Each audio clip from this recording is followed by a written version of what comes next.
இன்றைக்கி நம்ம என்ன வீடியோ பார்க்க போகிறோம்னா, இன்றைக்கி வந்து ஃப்ரிட்ஜில் வந்து 2 தயிர் கிடந்து அதை வச்சு தான் நமக்கு இன்றைக்கி தயிர் குழம்பு தான் வைக்க போகிறோம். அதை எப்படி வைக்கலான்னு பார்க்கலாம் வாங்க வீடியோக்குள்ளே போகலாம்.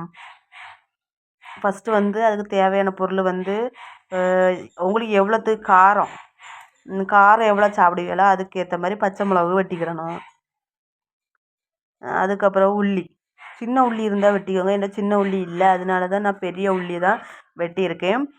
அதுக்கப்புறம் கொஞ்சம் கருவேப்பிலை, அதுக்கப்புறம் காஞ்ச மிளகா இருந்தாலும் இந்த தாளிப்பு காஞ்ச மிளகா இந்த வத்தல் சொல்லுவாங்கள்ல அது இருந்தாலும் போதும். அதுவும் என்கிட்ட இல்லை, அதனால அதுதான் என்கிட்ட இவ்வளோ இருந்தது. பச்சை மிளகா, உள்ளி, கருவேப்பிலை இந்த 3 தான் இருக்குது, அதனால அந்த 3 எடுத்திருக்கேன். அதுக்கப்புறம் வந்து நான் 2 பாக்கெட் தயிர் கிடந்து அதை எடுத்து தயிர் குழம்பு வைக்க போகிறேன். அந்த 2 தயிரையும் ஒரு பாத்திரத்தில்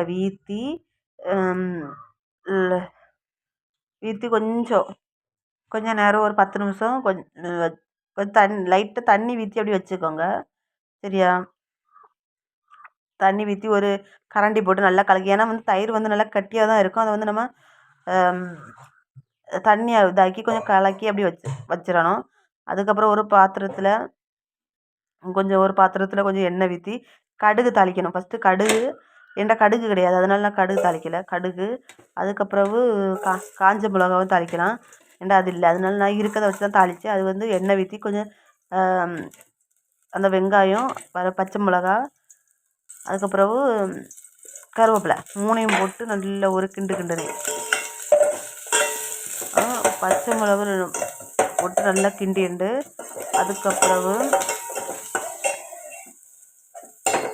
மிளகு போடு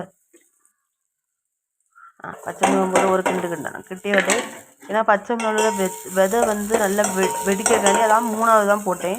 அதையும் போட்டு நல்லா கிண்டிண்டு கொஞ்சோண்டு மஞ்சள் பொடி, ஏன்னா தயிர் குழம்புக்கு வந்து கலர்ஃபுல்லாக இருக்கணும்ல, அதனால தான் மஞ்சள் பொடி போட்டது. மஞ்சள் பொடி போட்டு நல்லா இதாக்கணும். அதுக்கப்புறம் வந்து கொஞ்சோண்டு வெல்லம் ஊற்றணும். நம்ம ஏன் தயிர் ஊற்றாமல் வெல்லம் ஊற்றுவோம்? நம்ம தயிர் ஊற்றினா வந்து சட்டியில் வந்து ஒட்டி பிடிக்கும். அதனால தான் நம்ம வந்து தயிரை ஊற்றாமல் கொஞ்சம் தண்ணி ஊற்றணும். தண்ணி ஊற்றும்போது நம்ம அதுக்கப்புறம் தயிர் ஊற்றினா நம்மளுக்கு கரெக்டாக இருக்கும். பாருங்கள், பார்த்தீங்களா? ஊற்றியாச்சு. அதுக்கப்புறம் அதில் அங்கங்கேயே ஒட்டி இருக்குது அந்த பாத்திரத்தில் தயிர் அதில் கொஞ்சம் தண்ணி ஊற்றி அதை கலக்கி அதில் ஊற்றியாச்சு.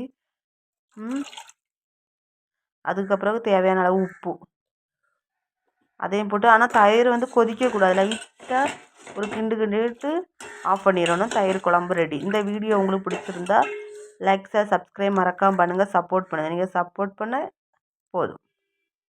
இதே மாதிரி நீங்களும் செஞ்சு பாருங்கள், நல்லா டேஸ்ட்டாக இருக்கும். பை.